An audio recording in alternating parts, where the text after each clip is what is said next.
Messieurs, bonsoir. Merci d'être venus nombreux ce soir. Je m'appelle Laurence Rochu, je suis la nouvelle conseillère de coopération et d'action culturelle à l'ambassade de France et directrice de l'Institut français depuis un mois. Je suis vraiment ravie d'être là aujourd'hui pour ce nouveau cycle de conférences sur l'astronomie. Nous sommes ravis d'accueillir Madame Frédérique Marion, qui, comme vous le savez, va vous parler aujourd'hui des ondes gravitationnelles. Je vais donc vous préciser de ne pas oublier de venir et de noter dans le calendrier, pour ceux qui n'ont pas encore fait, les deux autres conférences de ce cycle. Le 16 octobre, avec M. Jean-Philippe Buzan, et le 23 octobre avec M. Tahar Amari. Et je remercie bien entendu le cercle Cité ici, pour l'accueil qu'il nous réserve, toujours généreux et prêt. Et je remercie également Victor Hugo, l'association Victor Hugo, qui nous a permis d'organiser et financer ce cycle de conférences, avec en particulier le soutien de la Société Générale et de A2G,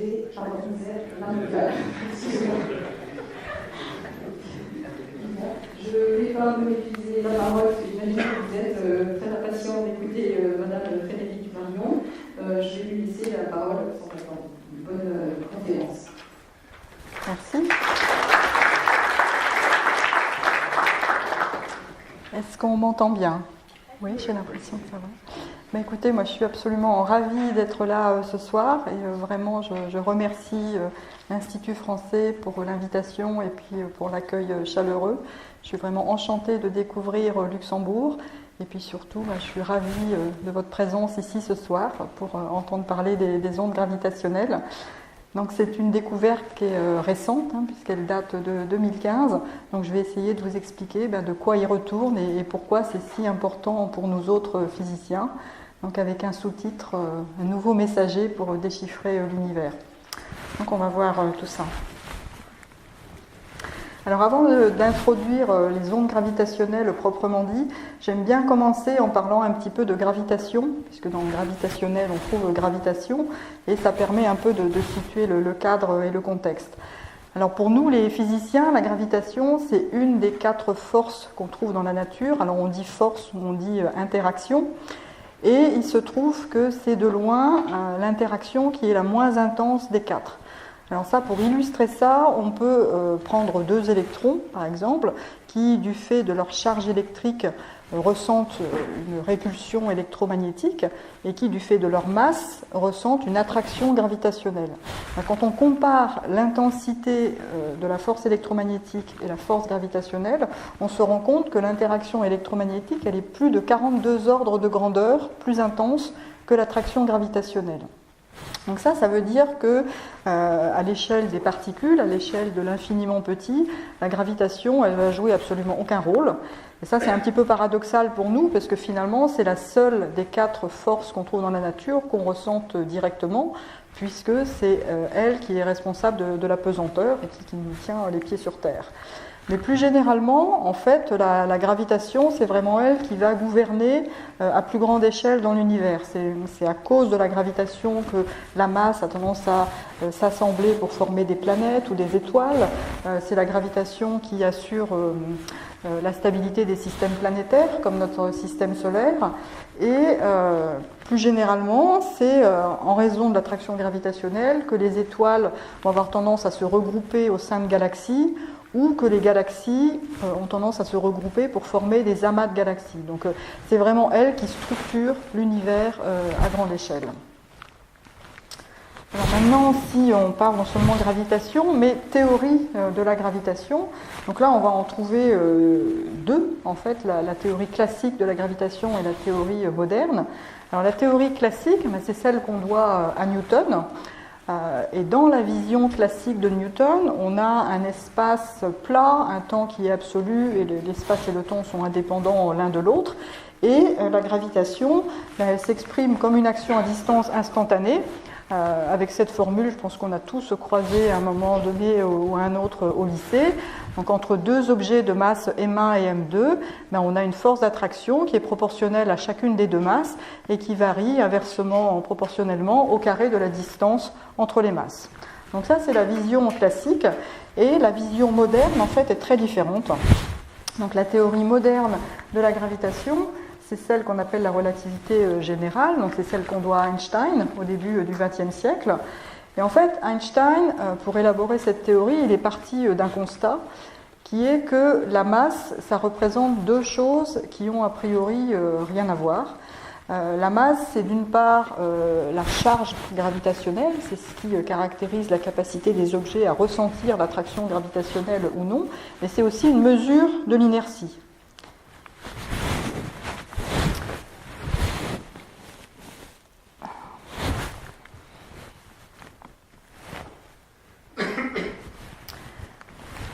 Donc voilà, la masse gravitationnelle responsable de l'apesanteur ou de l'attraction gravitationnelle en général, et puis l'inertie, en fait, c'est ce qui caractérise la résistance des objets à changer leur mouvement. C'est-à-dire que si on a un objet qui est au repos, immobile, qu'on veut le mettre en mouvement, c'est d'autant plus difficile que sa masse est élevée, ou si on veut changer le mouvement d'un objet qui est déjà en mouvement, de même. Donc ça, c'est quelque chose qu'on peut expérimenter, par exemple, quand on pousse son caddie de supermarché.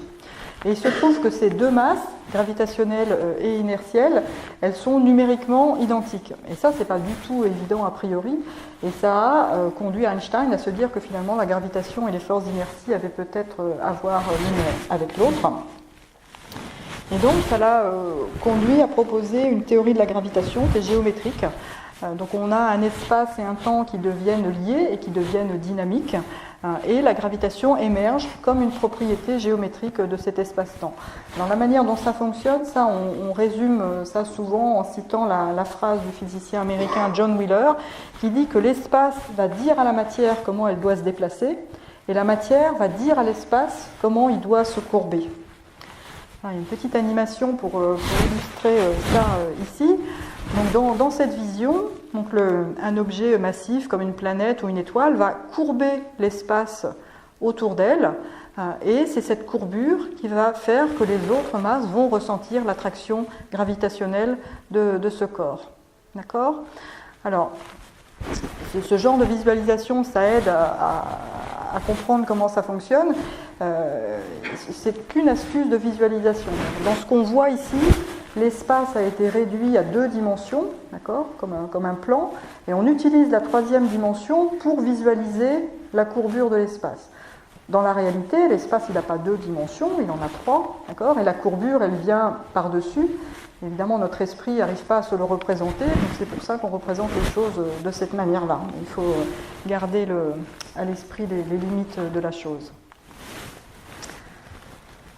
Voilà, donc maintenant, on va parler des ondes gravitationnelles proprement dites.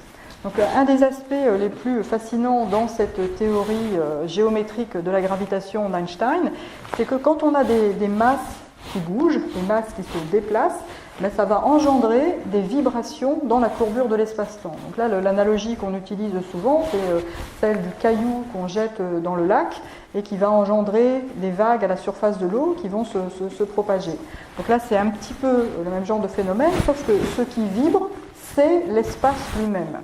Donc l'espace se déforme, et l'effet que la propagation de ces ondes va avoir, donc ces oscillations de la courbure de l'espace qui se propagent, c'est que les distances entre les masses libres, les distances entre les objets vont changer. Et la manière dont l'espace se déforme et dont les distances changent, en fait, n'est pas aléatoire. Elle suit un motif qui est très particulier, et c'est ce qui est représenté sur cette animation ici, où on voit l'effet des ondes gravitationnelles sur des masses qui sont disposées en cercle. Et vous voyez en fait que l'espace se dilate ou se contracte de manière opposée dans 2 directions perpendiculaires. Quand les distances s'allongent dans la direction horizontale, elles se raccourcissent dans la dimension verticale, et inversement, au fur et à mesure que l'espace oscille au passage de l'onde. Donc ça, c'est quelque chose qu'il faut que vous gardiez en tête, puisque ça va être important pour comprendre comment fonctionnent nos détecteurs, comment est-ce qu'on peut capter le passage de ces ondes gravitationnelles. Alors une autre chose qu'il faut avoir en tête, c'est à quoi correspond l'amplitude d'une onde gravitationnelle. Donc c'est ce qu'on note traditionnellement petit h. Et en fait, cette formule vous montre que ça correspond à une variation relative de distance. C'est-à-dire que le changement, la variation de distance entre des masses libres, elle va être d'autant plus grande pour une amplitude d'onde gravitationnelle donnée que la distance de départ est grande. Donc ça, c'est aussi important parce qu'en fait, on va vite se rendre compte que l'amplitude petit h est très petite. Donc ça veut dire qu'il va falloir travailler avec des distances qui, à la base, sont grandes. Donc ça, c'est la raison pour laquelle on construit des grands détecteurs.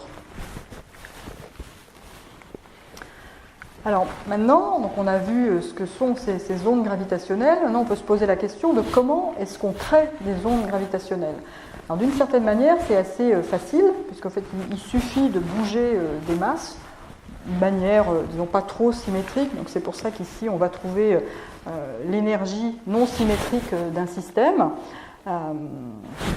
Et puis, l'amplitude de l'onde, elle va dépendre de cette énergie, et puis aussi elle va décroître avec la distance entre la source et l'observateur. D'accord ? Et alors ce qui rend les choses difficiles, c'est que devant, là on va trouver un facteur numérique qui est extrêmement faible, au niveau de 10 puissance moins 44. Donc ça veut dire que voilà, il va falloir mettre en jeu des énergies qui sont importantes pour arriver à obtenir des amplitudes d'ondes gravitationnelles qui ne soient pas complètement ridicules. Donc ça a pour conséquence qu'on ne peut pas envisager d'engendrer les ondes gravitationnelles en laboratoire. Ça, c'est quelque chose que les physiciens auraient adoré pouvoir faire. On aime bien pouvoir engendrer au laboratoire les phénomènes qu'on veut observer. Donc pour vérifier l'existence des ondes gravitationnelles, ça aurait été une approche viable, sauf qu'en fait, quand on calcule ce qu'on peut être capable de faire, on obtient des amplitudes d'ondes qui sont absolument négligeables et impossibles à détecter. Donc ça veut dire qu'il fallait se tourner vers des sources astrophysiques, puisque là, on va avoir des masses qui sont mises en jeu qui sont très importantes, et puis aussi des accélérations qui sont énormes. Donc on va avoir une énergie ici qui est très élevée, et donc on va pouvoir obtenir des amplitudes pas trop faibles, même si du coup il faut payer le prix d'une source qui est assez éloignée de l'observateur, mais malgré tout on est quand même gagnant. Et donc la source typique non gravitationnelle, une source assez efficace, ça consiste en deux astres qui gravitent l'un autour de l'autre. Alors en fait, j'ai commencé en introduction en vous disant que les ondes gravitationnelles, c'est une découverte qui est récente, et c'est vrai, en fait, les premiers signaux d'ondes gravitationnelles qu'on a captés, c'était en 2015, mais pour autant, en fait, ça fait longtemps qu'on sait que ces ondes gravitationnelles existent, donc, comme le prédit la théorie. Alors pour vous expliquer pourquoi, il faut que je vous raconte l'histoire d'un système binaire qui s'appelle PSR 1913+16 et qui est une vraie star de l'astronomie, parce qu'il a valu le prix Nobel à ses découvreurs. Donc il avait découvert en 1974. Donc de quoi il s'agit ? En fait, PSR 1913+16, c'est un couple d'étoiles à neutrons qui sont liées par la gravitation, donc qui orbitent l'une autour de l'autre. Alors une étoile à neutrons, c'est ce qui reste d'une étoile massive quand elle a fini sa vie d'étoile brillante et qu'elle s'est effondrée sur elle-même sous son propre poids. Donc on se retrouve avec un astre qui est extrêmement compact, extrêmement dense. Une étoile à neutrons, ça pèse plus lourd que le Soleil, mais toute cette masse est concentrée dans un astre qui fait à peu près 20 km de diamètre, donc beaucoup plus petit que la Terre. Donc c'est vraiment de la matière ultra dense. Si vous prenez une cuillère à café d'étoile à neutrons, délicatement, ça pèse quand même 100 milliards de tonnes. Voilà. C'est pas la matière ordinaire. Donc là, on en a deux comme ça qui se tournent l'une autour de l'autre en à peu près 8 heures de temps. Et il se trouve qu'une de ces deux étoiles à neutrons, c'est un pulsar. Alors un pulsar, qu'est-ce que c'est ? Donc c'est une étoile à neutrons qui émet des faisceaux d'ondes radio, comme ça, le long de ses pôles magnétiques. Et en fait, l'étoile à neutrons, elle tourne sur elle-même. Donc à la faveur de cette rotation, en fait, le faisceau d'ondes radio, il va tourner en fait un petit peu comme un phare. Et si par intermittence, il intercepte la Terre, sur Terre, on va détecter des impulsions radio à intervalles à peu près réguliers. Comme ça. Donc ça, c'est le phénomène des pulsars. Il se trouve que en mesurant les temps d'arrivée de ces impulsions radio, en particulier en mesurant les intervalles de temps qui les séparent, eh bien, on peut absolument tout connaître du système. Et on peut connaître la masse de l'étoile à neutrons qui est un pulsar, mais on peut aussi connaître la masse de l'étoile compagnon, et on peut savoir en combien de temps ces deux étoiles se tournent autour. Enfin, on peut absolument tout savoir du système. Et donc ce type de mesure est fait depuis les années 70, et ce dont on se rend compte, c'est que la période orbitale du système décroît. Ça veut dire que les deux étoiles mettent de moins en moins de temps à se tourner autour. Alors le changement par rapport aux 8 heures est extrêmement faible, mais néanmoins il est très bien mesuré, donc c'est ce qui est représenté sur cette figure ici. Donc les points noirs, ce sont les points de mesure au fil du temps, et ce qu'on voit dessous, là, la courbe pleine, c'est la prédiction de la relativité générale, qui nous dit qu'en effet, ces deux étoiles à neutrons, en se tournant l'une autour de l'autre, elles vont émettre des ondes gravitationnelles. Donc le système perd de l'énergie par émission d'ondes gravitationnelles. Donc cette perte d'énergie, ça fait comme un petit frottement, et ça fait que les deux étoiles vont se rapprocher l'une de l'autre, et donc tourner un petit peu plus vite. Et donc l'accord entre les mesures et la théorie est vraiment très très bonne. Donc ça, c'est depuis les années 70 qu'on a quand même une preuve expérimentale assez forte que les ondes gravitationnelles existent bien telles que le prédisait la théorie d'Einstein. Alors pour autant, on n'était pas satisfait de cette preuve parce qu'on considérait que c'était uniquement une preuve indirecte. Et donc ce qu'on voulait faire absolument, c'était mettre en évidence les effets physiques d'une onde gravitationnelle. Donc je vous ai dit, au passage d'une onde gravitationnelle, l'espace se déforme, les distances changent. C'était ce phénomène-là qu'on voulait absolument mettre en évidence. Alors pour ça, il nous fallait des détecteurs qui soient sensibles, et ça on va y venir dans un petit moment. Et puis il nous fallait des sources qui soient adéquates, et en particulier des sources qui soient à la fréquence à laquelle nos détecteurs sont sensibles. Alors là j'anticipe un tout petit peu, nos détecteurs modernes d'ondes gravitationnelles, ils fonctionnent dans la gamme de fréquences entre 10 Hz et 10 kHz. Alors les fréquences, les hertz, je ne sais pas si ça parle à tout le monde, mais en fait il y a une analogie qui aide beaucoup, c'est que cette gamme de fréquences, c'est aussi la gamme de fréquences des sons qui sont audibles par nos oreilles d'êtres humains. Et donc une basse fréquence, un petit nombre de hertz, ça correspond à des sons graves, et puis une haute fréquence, ça correspond à des sons plus aigus. Alors vous allez me dire, on avait ce système PSR 1913 plus 16 dont on savait qu'il émettait des ondes gravitationnelles. Pourquoi est-ce qu'on n'a pas pu détecter ces ondes-là? Ça aurait été la chose la plus naturelle à faire. Or, en fait, quand on regarde la fréquence à laquelle le système émet, il émet des ondes gravitationnelles qui sont de très très basse fréquence, donc en deçà du millihertz. Donc si on poursuit l'analogie avec le son, c'est un petit peu comme un son qui serait beaucoup trop grave pour être entendu par nos oreilles, d'accord? C'est un infrason. Donc ce système-là ne convenait pas, mais des systèmes comme PSR 1913 plus 16, en fait, ils continuent à évoluer, puisque je vous ai dit, en orbitant l'une autour de l'autre, les deux étoiles à neutrons émettent des ondes gravitationnelles, ça fait perdre de l'énergie au système, les deux étoiles se rapprochent, ce faisant, elles tournent plus vite l'une autour de l'autre, donc elles vont émettre davantage d'ondes gravitationnelles, et ainsi de suite. Vous vous rendez bien compte que c'est un phénomène qui est instable, et effectivement, ça va se poursuivre de manière exponentielle jusqu'à ce que les deux astres collisionnent et fusionnent. Donc ça, c'est typiquement une très très bonne source d'ondes gravitationnelles. Alors pour que ça fonctionne, il faut qu'on ait des astres compacts. Donc ça, on a déjà vu que les étoiles à neutrons, c'était des bons astres compacts.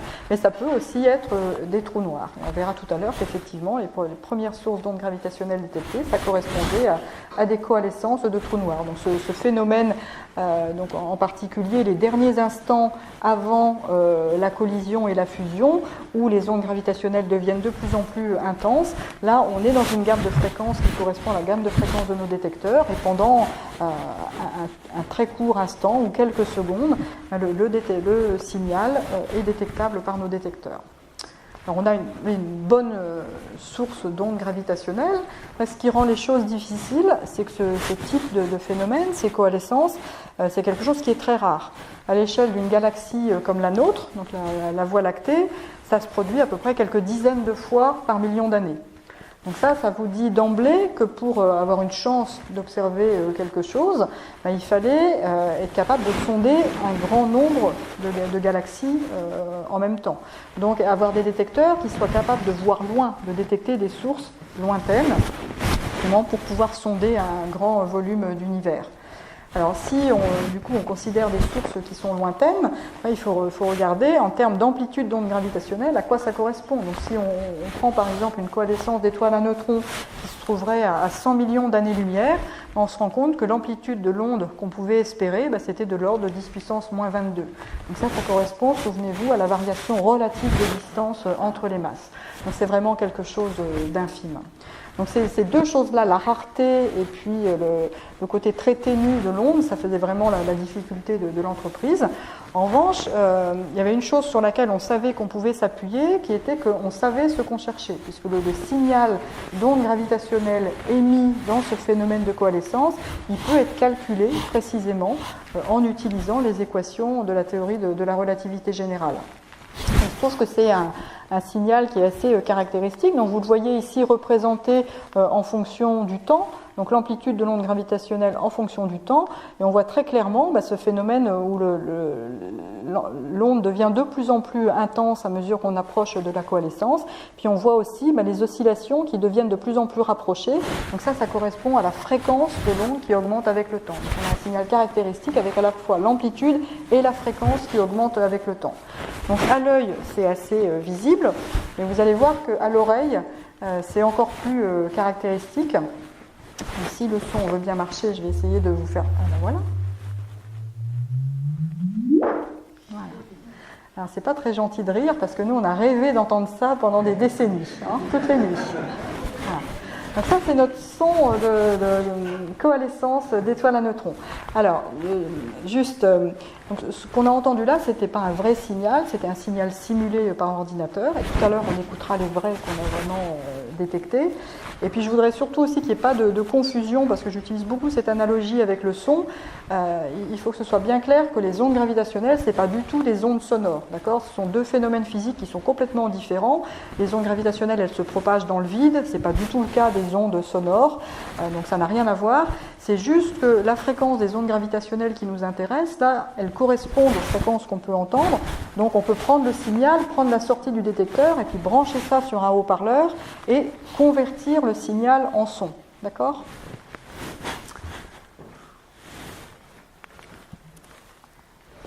Alors, maintenant, venons-en un petit peu au côté expérimental, et en fait au challenge instrumental que ça a consisté d'arriver à détecter ces ondes gravitationnelles.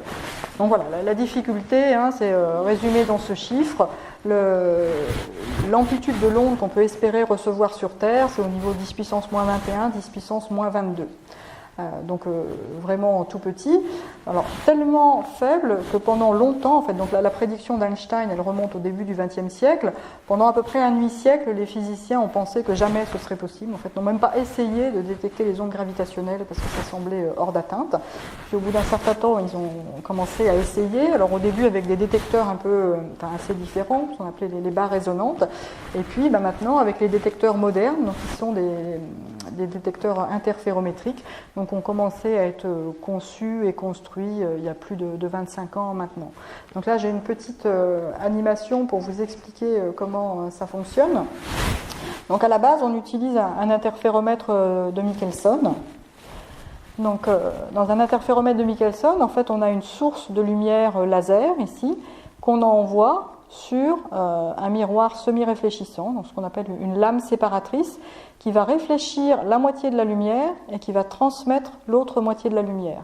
Donc les deux faisceaux, ici, les deux demi-faisceaux, en fait, se propagent dans des directions perpendiculaires jusqu'au miroir d'extrémité, ici, où ils sont réfléchis, et donc ils reviennent vers la lame séparatrice, et en sortie de l'interféromètre, ici, on va avoir un faisceau qui est la superposition de la lumière qui a parcouru ce chemin et de la lumière qui a parcouru ce chemin.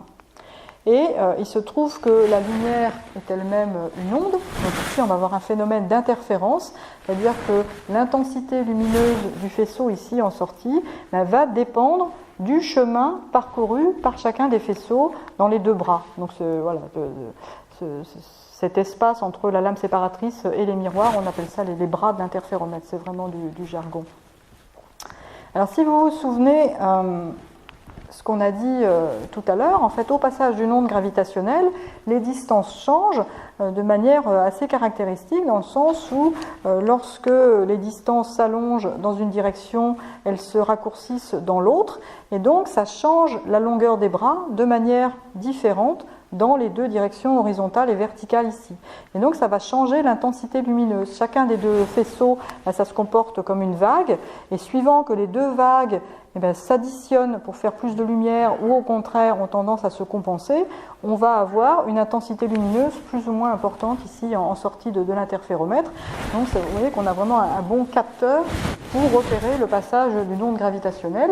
Et finalement, le principe de la mesure, c'est assez simple, puisque ça consiste à faire la mesure de cette intensité lumineuse en sortie de l'interféromètre. Après, ce qui est difficile, c'est d'arriver à le faire avec le niveau de sensibilité dont on a besoin pour détecter des ondes gravitationnelles au niveau de h à 10 puissance moins 21 ou 10 puissance moins 22.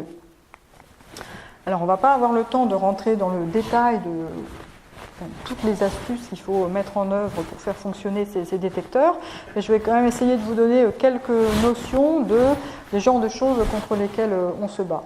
Donc, à la base, on monitore la distance entre des miroirs, donc ils vont représenter nos masses en chute libre.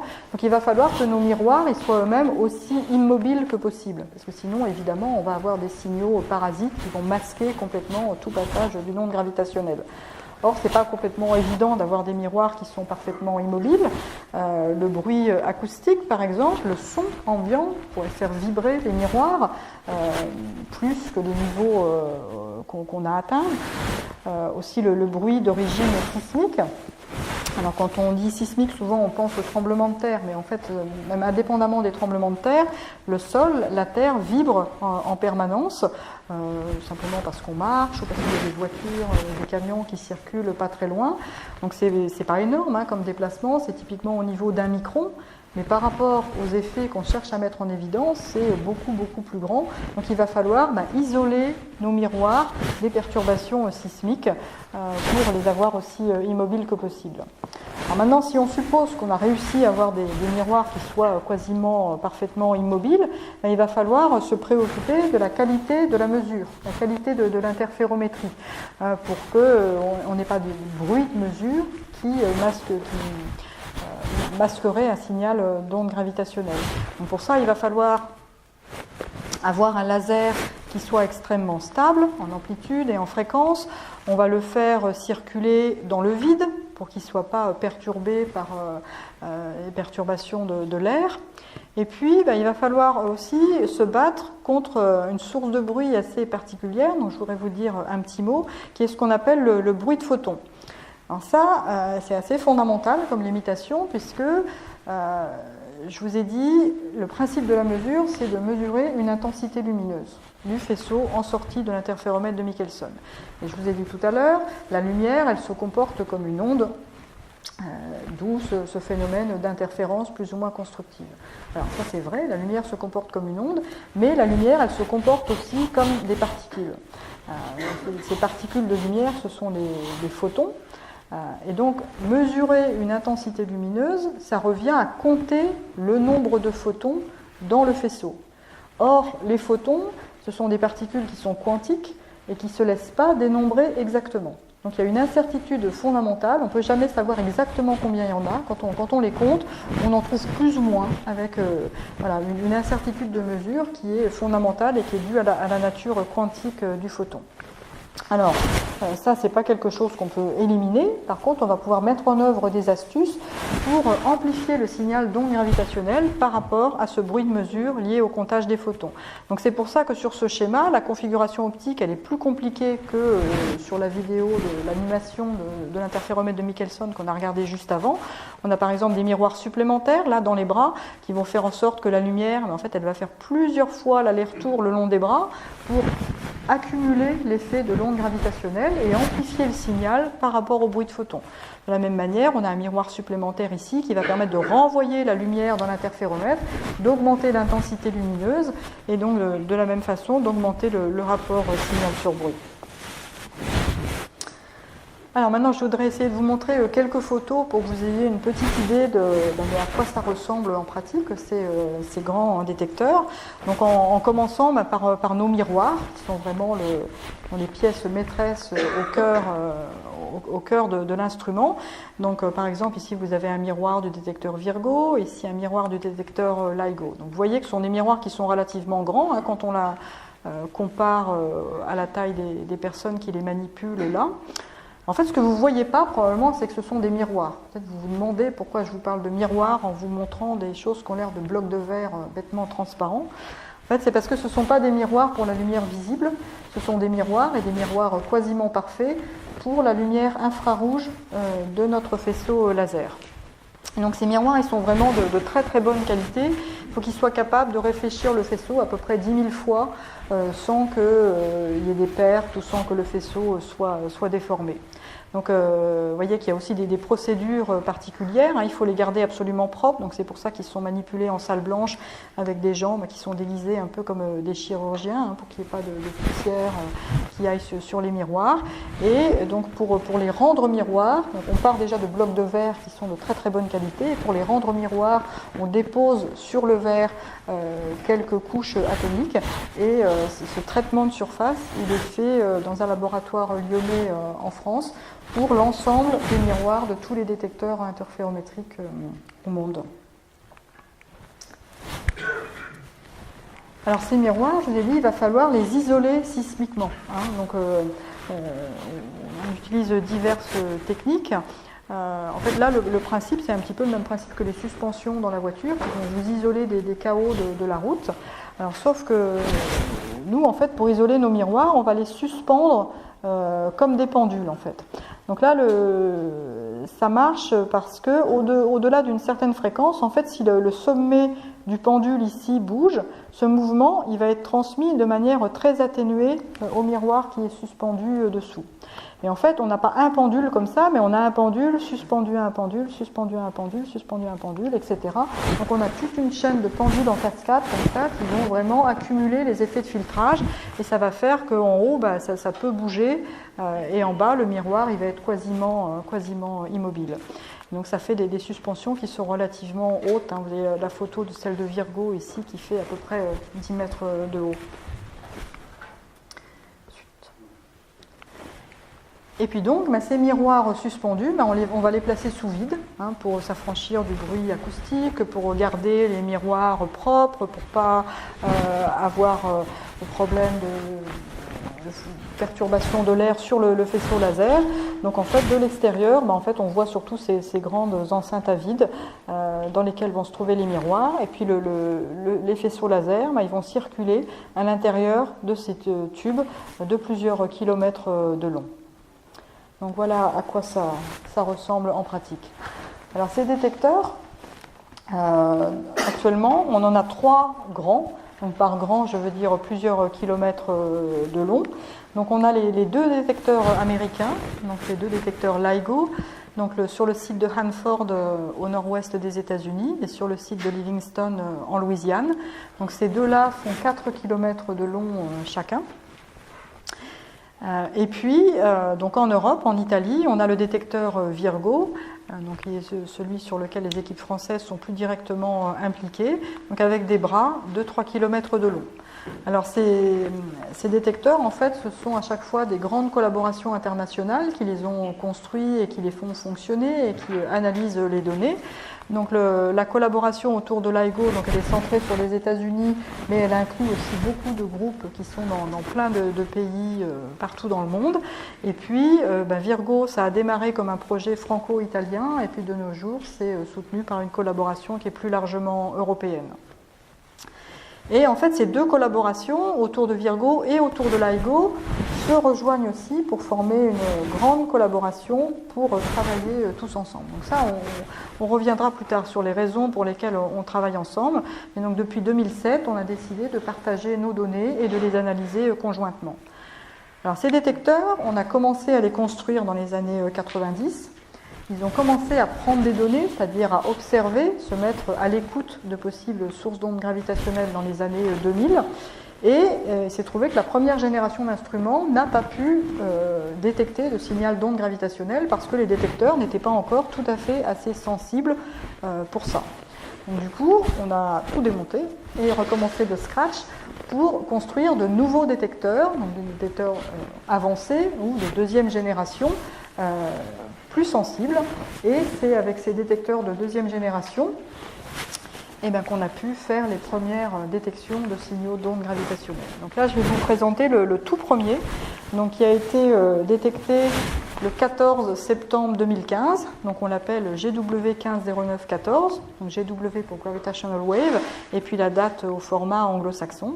Donc en 2015, en fait, on avait simplement les deux détecteurs LIGO qui venaient de redémarrer donc, dans leur configuration de détecteurs de deuxième génération.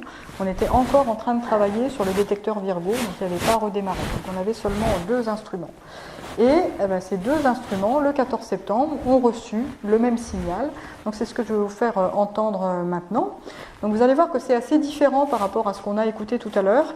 Donc il y a deux raisons principales pour lesquelles c'est différent. D'une part, c'est que là, c'est un vrai signal. Donc on n'entend pas juste le signal d'onde gravitationnelle, mais on entend aussi le bruit ambiant du détecteur, en fait, une espèce de bruit de fond sur lequel va venir s'ajouter le signal d'onde gravitationnelle. Et par rapport à la coalescence d'étoiles à neutrons simulée qu'on a écouté tout à l'heure, ce sont des objets plus massifs, ce sont des trous noirs en fait. Et du coup, le signal est beaucoup plus court. Donc tout à l'heure, on entendait bien là, cette montée vers les aigus. Là, c'est vraiment juste un petit bloc. Alors du coup, ça s'entend vraiment pas très bien. Donc derrière, on entend une deuxième version où on a un petit peu trafiqué le signal pour le filtrer, l'emmener un petit peu plus vers les aigus. Et du coup, on entend un petit peu mieux cette montée vers l'aigu, mais ça reste quand même beaucoup plus court que ce qu'on a entendu tout à l'heure. Et on entend deux fois chaque et puis plusieurs fois de suite. Donc voyons si ça marche. Par l'air ? Non.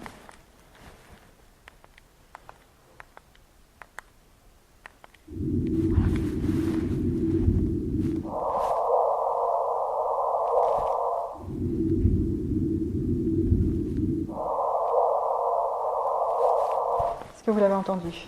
On reconnaît quand même un petit peu, ça ressemble un peu à ce que je vous ai fait entendre tout à l'heure. Voilà.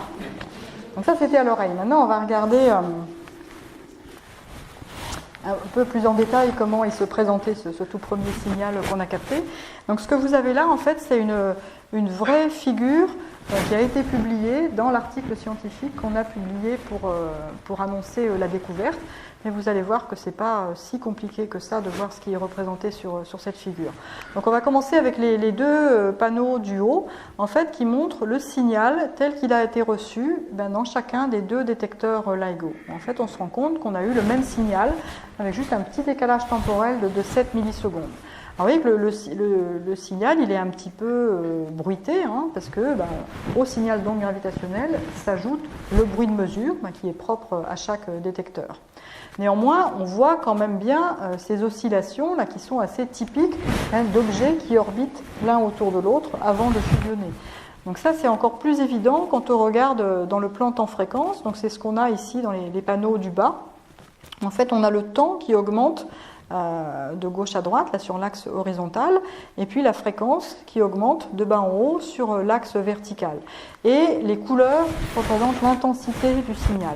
Donc on voit très clairement un signal dont la fréquence augmente avec le temps et dont l'intensité augmente avec le temps. Donc on retrouve vraiment ces deux traits caractéristiques d'un signal de coalescence qu'on évoquait tout à l'heure. Donc effectivement, quand on analyse les données, on se rend compte que quand on extrait le signal indépendamment du bruit de mesure, on a un signal qui est parfaitement compatible avec ce qu'on attend pour la coalescence de deux objets de 36 et 29 fois la masse du Soleil. Donc c'est ce qui est représenté ici. Et quand on soustrait ce signal au signal brut mesuré, on retrouve juste des résidus qui correspondent au bruit de mesure. Donc tout colle et tout marche bien, un bon accord entre ce qu'on attend de la théorie et ce qu'on a mesuré. Alors maintenant, je voudrais vous montrer cette simulation qui a été faite par ordinateur qui essaie de montrer ce qu'on pourrait voir si on arrivait à prendre un vaisseau spatial et à s'approcher de ces deux trous noirs qui ont fusionné et qui nous ont envoyé ce signal d'onde gravitationnelle reçu le 14 septembre 2015. Donc là, c'est une simulation où ça a été ralenti, c'est ralenti d'un facteur 100.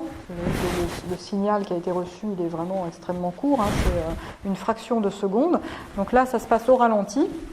Et en fait, vous allez voir que ce qu'on voit ne sont pas les ondes gravitationnelles, parce que les ondes gravitationnelles elles-mêmes, elles sont invisibles. Mais en fait, ce qu'on voit ici, ce sont des mirages gravitationnels. En fait, on a les deux trous noirs qui tournent l'un autour de l'autre et qui se rapprochent. Et on a l'impression que les étoiles autour bougent dans tous les sens. En fait, les étoiles ne bougent pas, c'est juste que le chemin pris par leur lumière pour nous parvenir, en fait, est dévié par la courbure de l'espace, donc la courbure qui est très forte autour des trous noirs, et puis qui vibre et qui oscille avec les ondes gravitationnelles qui sont émises dans la coalescence. Vous voyez qu'on voit l'onde qui se propage et tout ça qui continue à vibrer.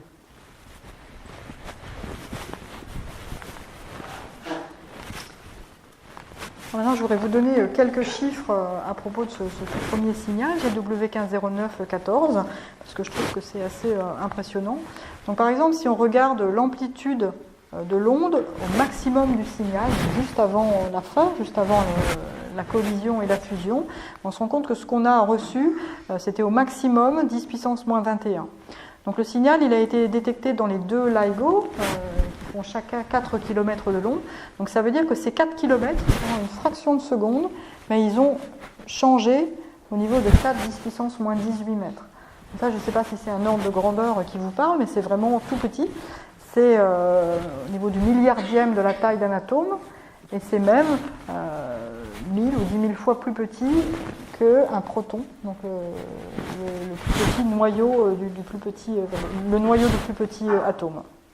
Donc c'est vraiment pas grand-chose pendant pas longtemps.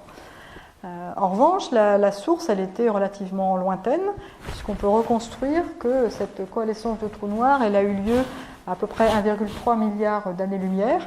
Donc ça veut dire que le signal d'onde gravitationnelle, il s'est propagé dans l'espace pendant 1,3 milliard d'années avant de traverser la Terre le 14 septembre 2015. Alors, une autre chose, je trouve assez impressionnante, c'est de regarder la quantité d'énergie qui a été émise sous forme d'ondes gravitationnelles. En fait, je dis au début, on avait deux trous noirs qui pesaient l'un 36 fois la masse du Soleil et l'autre 29 fois la masse du Soleil. Et à la fin, le produit de la fusion des deux trous noirs, c'est un autre trou noir plus lourd, mais qui ne pèse plus que 62 masses solaires. Donc ça veut dire qu'il y a l'équivalent de 3 fois la masse du Soleil qui a été perdue. Et en fait, ça, c'est l'énergie qui a été émise sous forme d'ondes gravitationnelles. Et la majeure partie de ces 3 masses solaires, vraiment un temps très court, juste avant la collision et la fusion. Alors celui-là, c'était le tout premier, donc vraiment un grand événement, au moins pour les physiciens. Et alors depuis, il y en a eu d'autres. Donc en 2015, la première phase d'observation avec les deux LIGO, donc de deuxième génération, les LIGO avancés, elle avait duré 4 mois.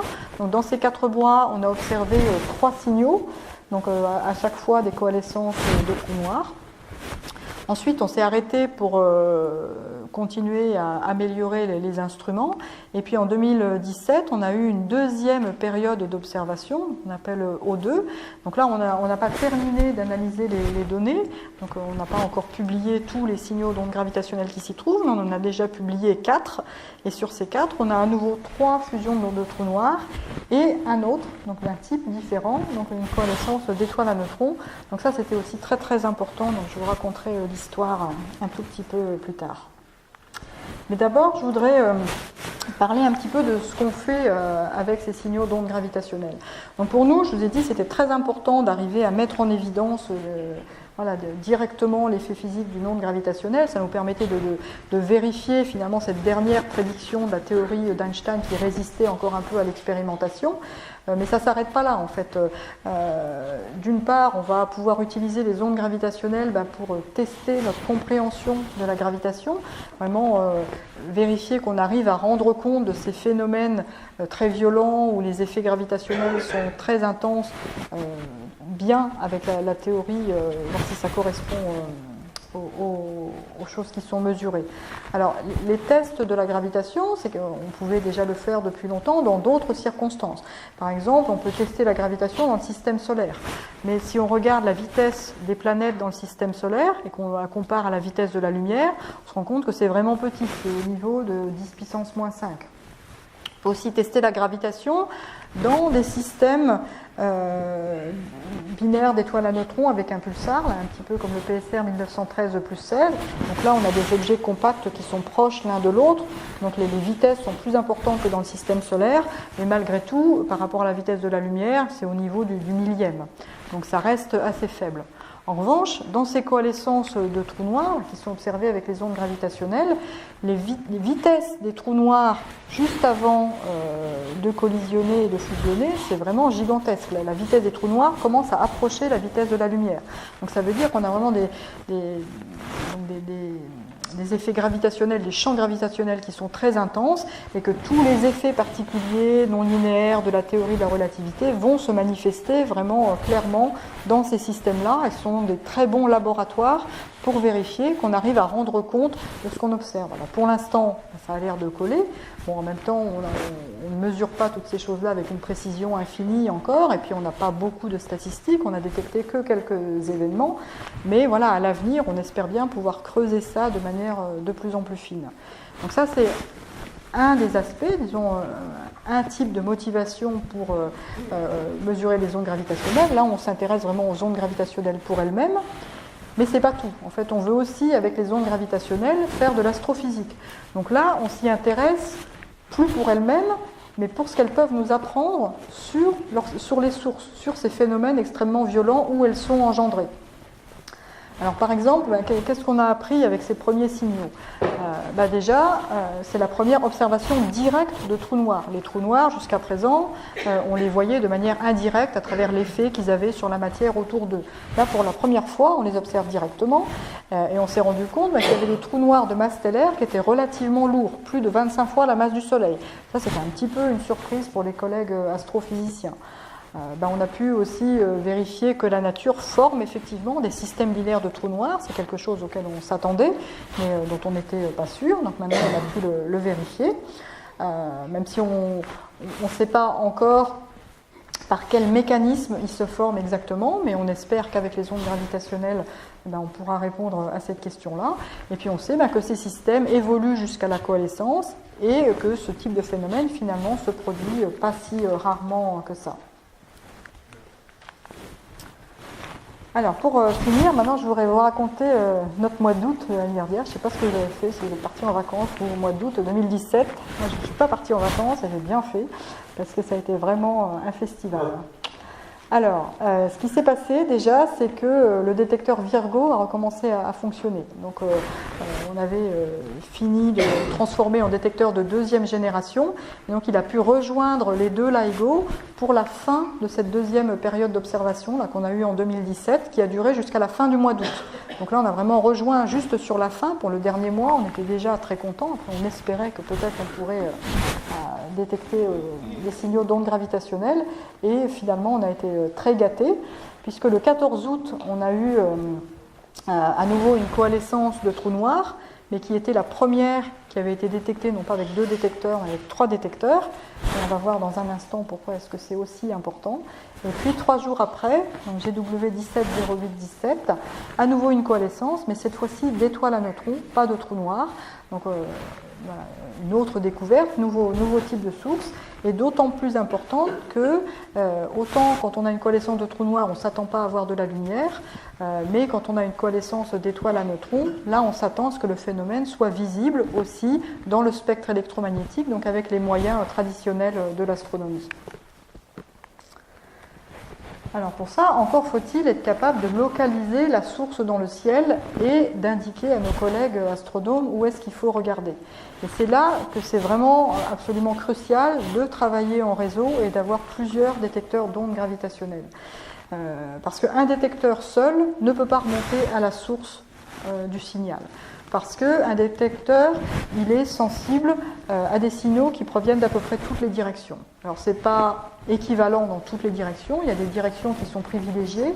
Un détecteur, il est particulièrement sensible à des signaux qui proviennent de directement au-dessus du plan du détecteur ou qui viennent directement en dessous. Et puis il y a aussi des directions qui sont aveugles, les bissectrices des bras de l'interféromètre, on ne voit pas des signaux qui proviennent de ces directions-là, et ça, gardez ça en tête parce que c'est important pour la suite. Mais globalement, un détecteur, il voit des signaux d'ondes gravitationnelles à peu près de n'importe quelle direction. Donc ça veut dire que c'est pas comme un télescope. Un télescope, il faut le pointer, comme nos yeux. Si on veut voir quelque chose, il faut regarder dans cette direction-là. Pareil pour un télescope. Un détecteur d'ondes gravitationnelles, c'est plutôt comme une oreille. Il est capable d'entendre le son à peu près d'où qu'il vienne. Avec la conséquence que c'est pas facile de savoir d'où vient le son. Alors on y arrive un petit peu parce qu'on n'a pas une oreille, on a deux oreilles, et on a un cerveau qui est capable de comparer les signaux qui sont reçus par nos deux oreilles, et c'est comme ça qu'on arrive à avoir une petite idée, pas très précise, mais quand même on arrive à se faire une idée de d'où vient le son. Et avec les détecteurs d'ondes gravitationnelles, c'est la même chose. En fait, en comparant les signaux qui sont reçus dans différents détecteurs, on arrive à remonter à la position de la source dans le ciel. Alors avec deux détecteurs, c'est pas très précis. C'est même pas précis du tout. En fait, quand on avait que les deux LIGO, pour les premiers signaux qu'on a détectés, typiquement, on arrivait à localiser la source le long de ces grandes bananes, là, comme ça, dans le ciel. Donc c'était vraiment très peu précis. Donc pour aller demander à nos collègues astronomes d'aller regarder s'il n'y a pas des signaux lumineux associés à nos signaux d'ondes gravitationnelles, c'était vraiment pas commode. On ne leur facilitait pas la vie du tout. Maintenant, quand on ajoute Virgo au réseau de détecteurs et qu'on a 3 détecteurs, vous voyez, ça change complètement la donne. Ça, c'est la localisation pour la fusion de trous noirs du 14 août de l'année dernière. Et alors ça a été absolument crucial pour la coalescence d'étoiles à neutrons GW 170817. Donc déjà, quand ce signal-là il est arrivé, donc on était vraiment très content d'avoir une coalescence d'étoiles à neutrons et plus de trous noirs, on l'attendait depuis longtemps. Et puis, on avait nos 3 détecteurs qui fonctionnaient ce jour-là, donc a priori, on était vraiment bien équipés pour localiser la source. Sauf qu'il y avait un petit souci, c'était que le signal était très clair, très intense dans les 2 détecteurs LIGO, et dans Virgo, rien. Alors bon, ça avait vraiment l'air d'être pas de chance, sauf qu'en fait, c'était une information qui était absolument cruciale, parce que ça pouvait vouloir dire qu'une chose, ça pouvait vouloir dire que la source se trouvait dans une de ces directions pour lesquelles le détecteur Virgo était aveugle. Sinon, elle aurait été à peu près n'importe où, forcément on aurait eu un signal dans le détecteur Virgo. Donc en fait, sachant ça, ça nous a permis de localiser la source précisément et du coup d'alerter nos collègues astronomes pour leur dire on a eu une étoile à neutrons, une coalescence d'étoiles à neutrons, allez voir ce qui suit. Parce que autant, quand ce sont des trous noirs qui fusionnent, on ne s'attend pas à ce qu'il y ait de lumière qui soit émise, autant quand on a une fusion d'étoiles à neutrons, donc vous vous rappelez, les étoiles à neutrons avec la cuillère à café qui pèse le milliard de tonnes, donc on en a 2 comme ça qui se rentrent dedans, donc avec des vitesses très importantes. Donc en fait, ce qui suit, c'est une grosse explosion, un petit peu comme une bombe thermonucléaire. Et alors, ça ne dure pas longtemps, donc, vu de loin, ce n'est pas si lumineux que ça, donc c'est important d'aller regarder vite dans la bonne direction. Donc on a alerté nos collègues qui ont pu aller observer la zone du ciel dans la nuit qui a suivi et pour la première fois voir la lumière de l'explosion qui suit la coalescence de 2 étoiles à neutrons. Donc c'était vraiment un grand moment, donc pas juste pour les chasseurs d'ondes gravitationnelles qu'on est, mais vraiment pour la communauté de l'astrophysique et de l'astronomie en général. Et alors qu'est-ce qu'on fait avec tout ça? Mais en fait on fait beaucoup de choses et c'est vraiment juste très impressionnant de voir la quantité d'informations, la science et la physique qu'on peut extraire d'un seul événement comme celui-là. Donc je vais juste prendre un exemple qui est que maintenant, grâce à cet événement, on sait que les ondes gravitationnelles se propagent effectivement à la vitesse de la lumière, exactement comme le prédisait la théorie d'Einstein. Alors, comment est-ce qu'on peut vérifier ça juste avec un seul événement? En fait, c'est assez simple. Il se trouve que la première lumière qui nous est parvenue après le signal d'onde gravitationnelle, il est arrivé 1,7 secondes après le signal d'onde gravitationnelle. Alors que la source, elle se trouvait à peu près à 130 millions d'années-lumière. Donc ça veut dire que les ondes gravitationnelles et la lumière ont voyagé pendant 130 millions d'années et au bout sont arrivés à 2 secondes d'écart, moins de 2 secondes d'écart. Donc c'est vraiment une synchronicité qui est très impressionnante et du coup ça permet de vérifier que la vitesse des ondes gravitationnelles et la vitesse de la lumière sont les mêmes à une très bonne précision. Voilà. Donc je vais prendre vos questions dans un instant. Je vais juste terminer avec quelques mots de conclusion et de perspective. Donc vous avez compris que 2015 a été une année charnière pour nous, parce que c'est là qu'on a commencé à observer des signaux d'ondes gravitationnelles, qu'on a observé nos premiers trous noirs, nos premiers systèmes binaires de trous noirs. On n'a pas eu trop le temps de rentrer dans le détail de comment fonctionnent ces instruments, mais vraiment, j'insiste, c'est vraiment une prouesse instrumentale d'arriver à ce niveau de sensibilité. Donc on a pu vérifier cette prédiction de la relativité générale, et puis surtout maintenant on a un outil qui va nous permettre de tester les choses en profondeur et de manière de plus en plus fine. Et puis on a aussi comme un nouveau domaine scientifique qui a émergé, qui est cette capacité de faire de l'astrophysique, de la cosmologie, de l'astronomie avec les ondes gravitationnelles. Donc en 2017, une deuxième campagne d'observation, d'abord avec LIGO, puis avec LIGO et Virgo. Notre première coalescence d'étoiles à neutrons, donc qui a été aussi notre premier événement multimessager, tellement important. Et en fait, tout ça, c'est que le début, puisqu'on continue à faire progresser nos détecteurs pour les rendre de plus en plus sensibles. Donc ils vont être capables de voir de plus en plus loin, donc détecter de plus en plus de sources. On va aussi avoir de plus en plus de détecteurs, des périodes d'observation qui vont devenir de plus en plus longues. Donc ce qui reste exceptionnel aujourd'hui, ça va devenir de plus en plus la routine. Donc on va pouvoir faire vraiment de la science avec tout ça. Et puis on espère bien aussi qu'on aura des choses inattendues dans ce qu'on va pouvoir détecter à l'avenir. Je vous remercie de votre attention.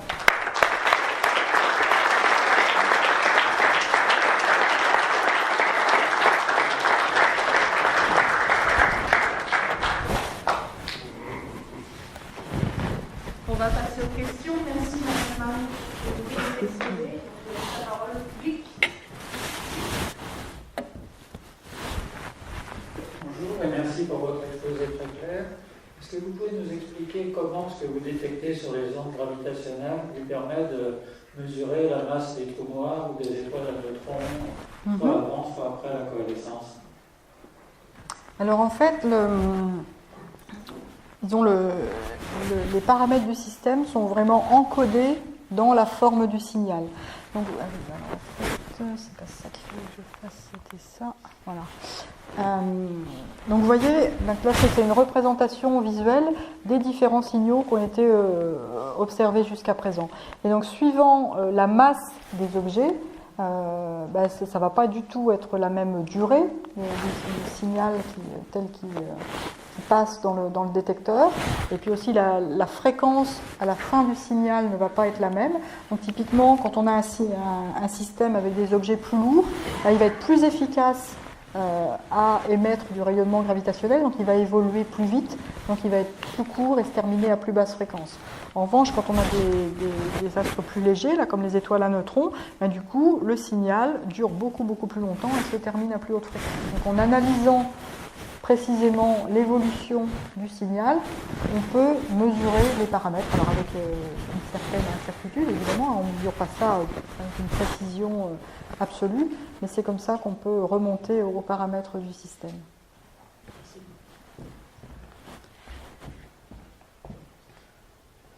Merci Madame, je vous aurais écouté jusqu'à demain, tellement j'étais passionnée. J'ai deux questions, évidemment, de Béotienne.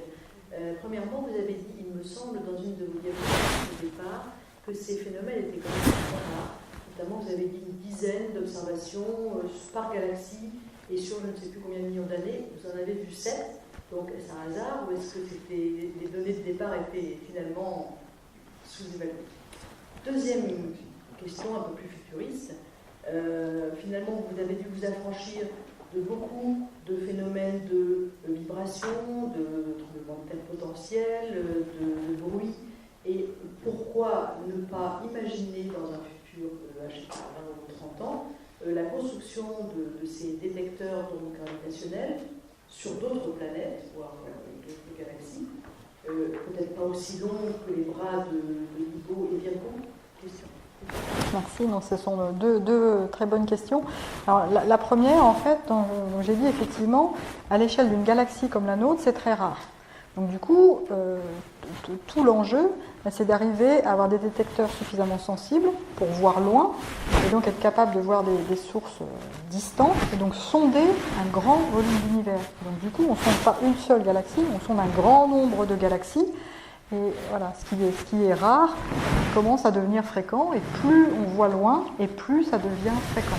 C'est la raison pour laquelle on ne s'est pas acharné avec nos détecteurs de première génération qui ne voyaient rien. En fait, il vaut bien mieux s'arrêter, passer du temps à travailler sur l'instrument pour le faire progresser, et on revient avec des instruments qui voient beaucoup plus loin et qui font en un jour ce que les autres faisaient en un an. D'accord ? Donc non, ce n'était pas incompatible, même si effectivement les prédictions venaient avec des incertitudes assez importantes, mais modulo ces incertitudes, le taux qu'on observe correspond à peu près à ce qui était prédit.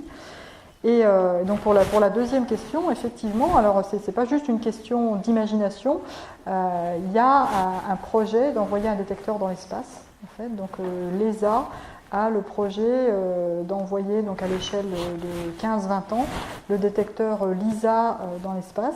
Donc là, effectivement, il n'y a plus de problème sismique.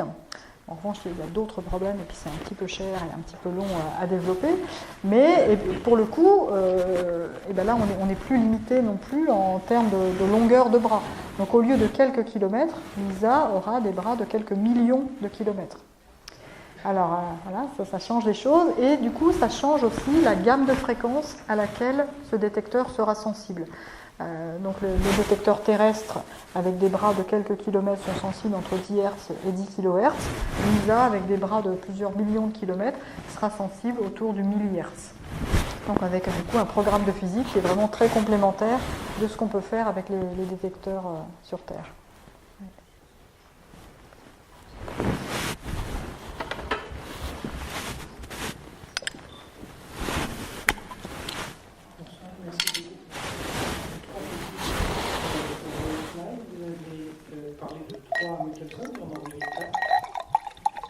Il y a 4. Donc 2 aux États-Unis et 2 en Europe. Il n'y en a que 3. Alors des grands, il n'y en a que 3. Après, effectivement, on a aussi, il y a un quatrième qui est le détecteur Géo qui est en Allemagne, qui est un détecteur germano-britannique, mais qui fait que 600 mètres de long. Donc du coup, la sensibilité est très réduite, et c'est plutôt utilisé comme une plateforme de développement, une plateforme de R&D pour mettre au point des techniques avancées qui après sont implémentées sur les grands détecteurs. LBT, ça correspond à quoi? Parce que vous parlez des... Alors en fait, c'est parce que le troisième de la première période d'observation, il était un petit peu moins intense que les autres. Et du coup, il n'était pas tout à fait assez intense pour qu'on soit sûr que ce soit un signal d'onde gravitationnelle. Donc au début, on disait on a observé 2, peut-être un troisième. En fait, à mesure que nos techniques d'analyse progressent, on est de plus en plus convaincus que c'était effectivement un signal d'onde gravitationnelle. Donc c'est pour ça que j'ai fait un peu un raccourci en disant qu'on en avait. Et le timing du dernier parce que l'événement durait pas très longtemps. Et si les deux ondes, donc les ondes lumineuses électromagnétiques et les ondes gravitationnelles voyagent à la même vitesse, et que l'événement ne dure pas longtemps, comment vous avez fait pour prévenir les gens mais c'est normal que vous n'ayez pas compris, parce qu'en fait j'ai pris un gros raccourci. L'histoire est plus compliquée que ça. C'est-à-dire qu'en fait, il y a une partie de la lumière, donc ce qu'on appelle le sursaut gamma. Donc c'est vraiment des rayons gamma, donc la partie, disons, la plus énergétique du spectre électromagnétique. Cette lumière-là, on l'a eue immédiatement. Donc c'est celle-là qui est arrivée moins de 2 secondes après. Et pour ça, il y a des détecteurs de sursaut gamma qui fonctionnent en permanence et qui monitorent le ciel pour les détecter. Et donc ça a été détecté de manière autonome, pas parce qu'on a lancé l'alerte.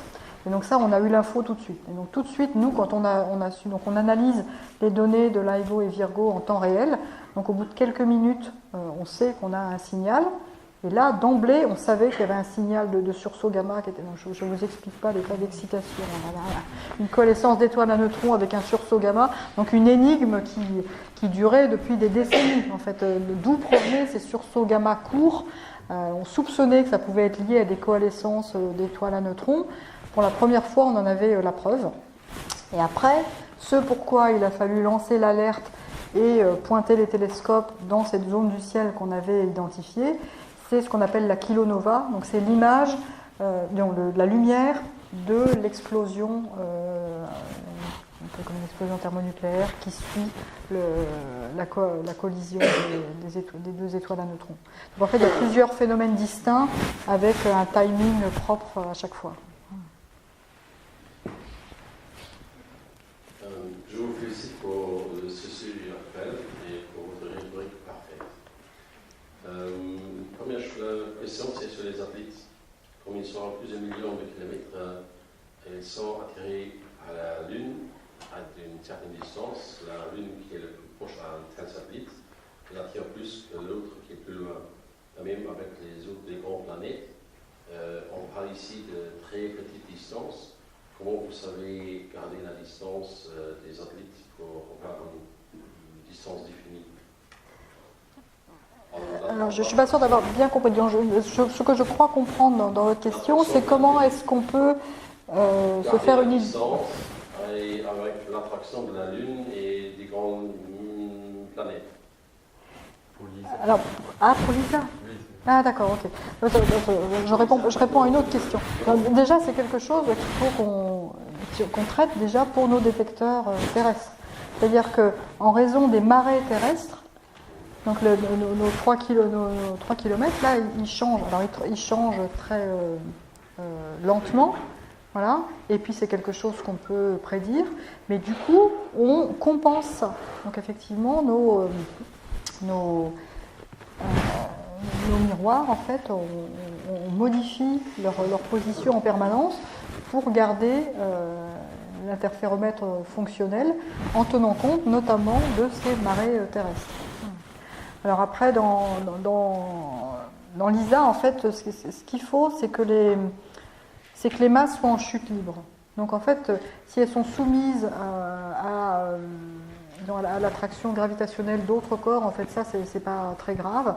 Donc il faut juste que les masses flottent dans l'espace et le satellite suit les masses. Donc ça, c'est ça la technologie qui est difficile pour l'ISA et qu'il a fallu mettre au point. Merci beaucoup pour votre présentation. Pour une personne comme moi qui ne connaissent absolument rien de la matière, et c'est absolument fascinant. Je voulais vous demander comment se passe concrètement la vigie, c'est-à-dire que est-ce que vous avez une écoute permanente ou est-ce que ce sont des campagnes d'écoute? Comment vous avez parlé d'alerte également? Est-ce qu'il y a quelqu'un concrètement qui est derrière les écouteurs en permanence ou est-ce que les ordinateurs sont là en permanence en vigie? Comment ça se passe? En fait, c'est un petit peu un mix de tout ça, c'est-à-dire qu'on a des périodes où les instruments ne fonctionnent pas, parce qu'on est en train de travailler dessus pour les faire progresser, et puis on a des périodes d'observation. Alors en période d'observation, c'est du 24 heures sur 24, sauf que dans la pratique, les détecteurs ne fonctionnent pas 100% du temps. En fait, quand on arrive à 80-85% du temps, déjà, on est content. Il y a toujours des opérations de maintenance hebdomadaires qu'il faut faire. Mais globalement, ils fonctionnent tout le temps. Et puis, on a des ordinateurs qui tournent, effectivement, pour analyser les données en temps réel. Et puis, s'il y a quelque chose d'intéressant, alerter tout le monde en envoyant des emails, des SMS. Donc, en période d'observation, on dort avec le téléphone portable sur la table de nuit. Et puis, effectivement, on peut se réveiller à n'importe quelle heure du jour ou de la nuit pour aller regarder ce qu'il y a d'intéressant. Parce que ça ne fait pas si longtemps que ça qu'on envoie des alertes à nos partenaires astronomes. Et puis ils ont des instruments qui parfois coûtent très cher, où le temps d'observation, vraiment il y a un coût qui est associé. Donc du coup, on n'a pas encore osé tout automatiser. Donc on vérifiait ce qu'il en était avant d'envoyer des alertes. Parce que la coalescence est un phénomène qui dure longtemps. Vous avez l'alerte de ce phénomène. Est-ce qu'on peut encore l'observer longtemps après? Alors en ondes gravitationnelles, non. C'est-à-dire qu'en ondes gravitationnelles, il met quelques secondes à traverser la bande de fréquence de notre détecteur et puis c'est fini. Après, la lumière de l'explosion qui suit la collision des deux étoiles à neutrons, ça va durer quelques jours à quelques semaines. Et après, disons, suivant la distance de l'objet aussi, ça va être visible plus ou moins longtemps. Donc là, en fait, il y a dans certaines parties du spectre électromagnétique où ça a été vu en radio, par exemple, pendant des mois. Mais la partie vraiment visible, elle, c'est plutôt quelques jours à quelques semaines maximum. Donc il y a quand même un petit côté course contre la montre.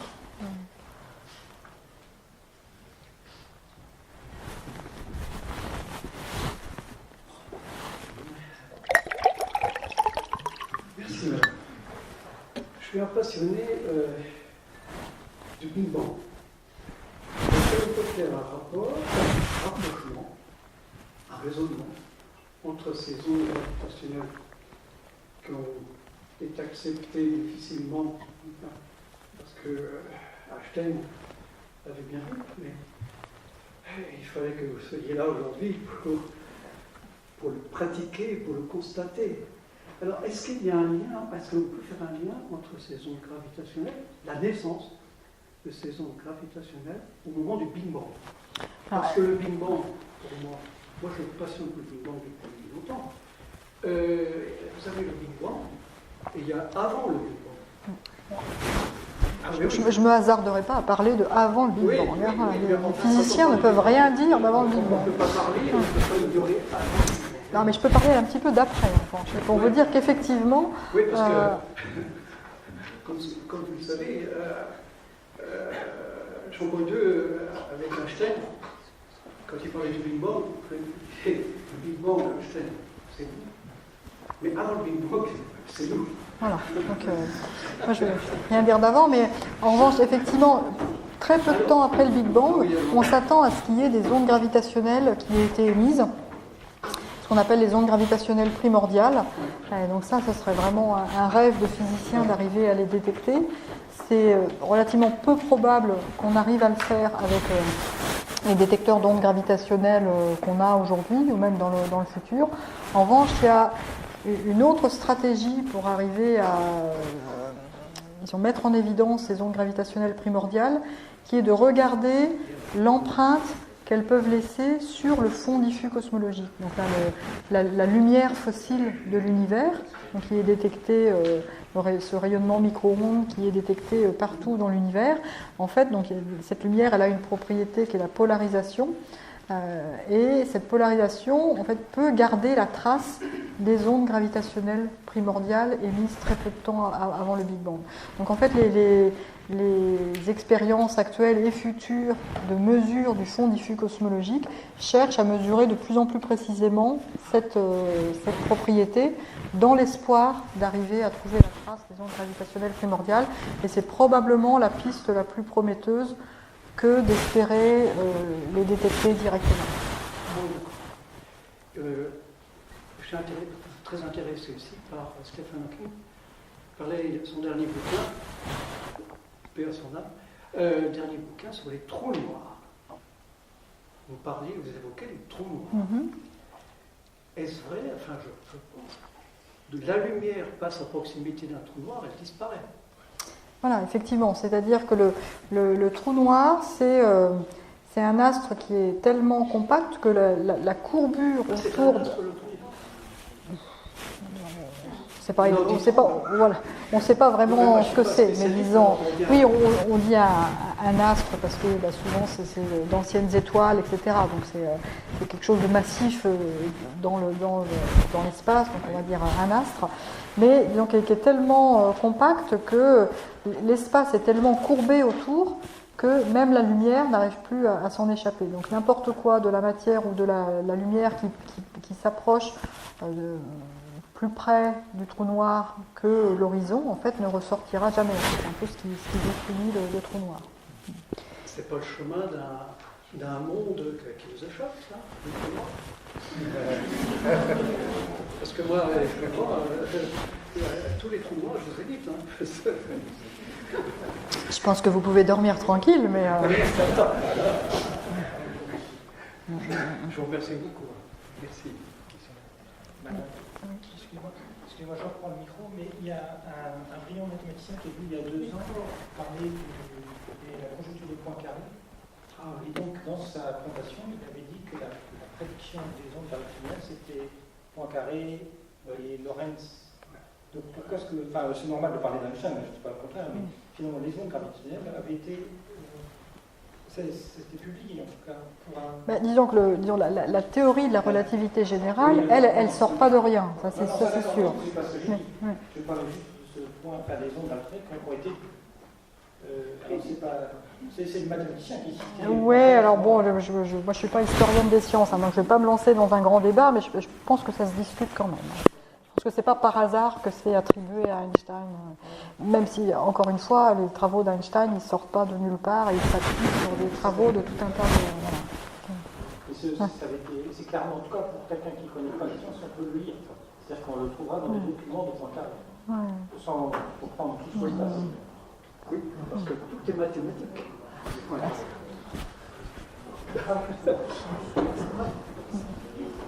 Non, mais parce que...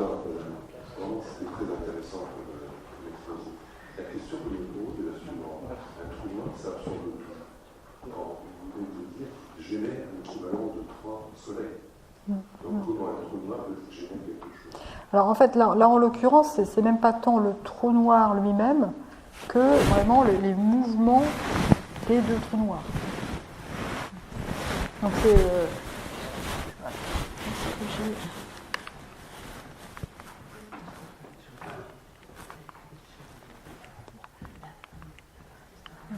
Donc vous avez, donc ça c'est une simulation numérique de ce qui se passe en fait. Et donc vous avez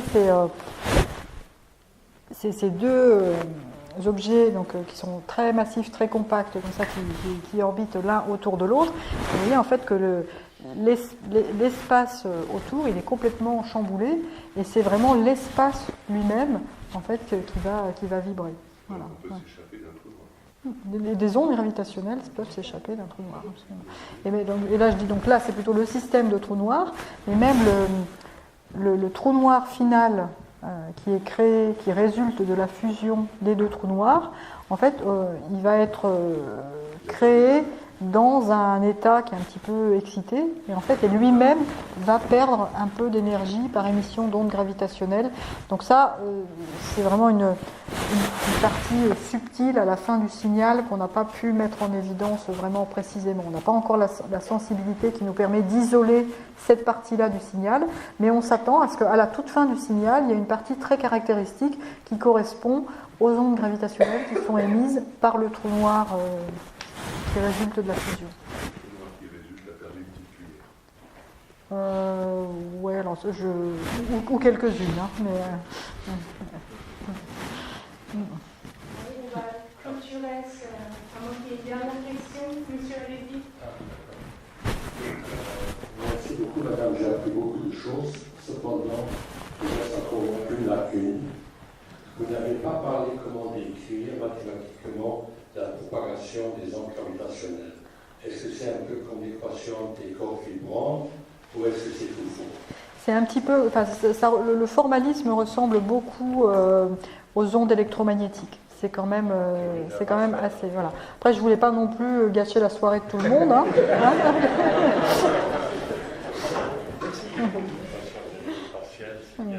Mais le formalisme ressemble. Oui. Avec plaisir.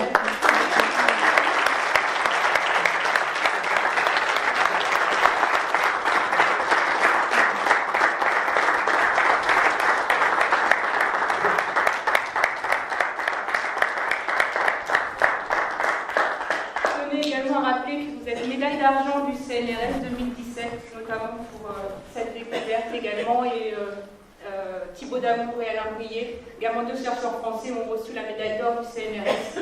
Donc c'est dire l'importance de cette découverte des ondes gravitationnelles. Et je vous invite à venir aux 2 prochaines conférences de ce cycle Astronomie et recherche spatiale. Donc la prochaine conférence sera consacrée au Big Bang, monsieur, donc avec Jean-Philippe Bulan. Donc je pense que vous allez être très impatients de la découvrir. Et le 23 octobre, la conférence de Tahar Amari, qui va venir nous parler d'une autre discipline, nouvelle discipline également, la météorologie de l'espace, avec les éruptions solaires. Et cette découverte a également fait la une il y a peu de la revue Nature. Donc je vous remercie beaucoup de votre attention. On peut encore applaudir Madame Marion.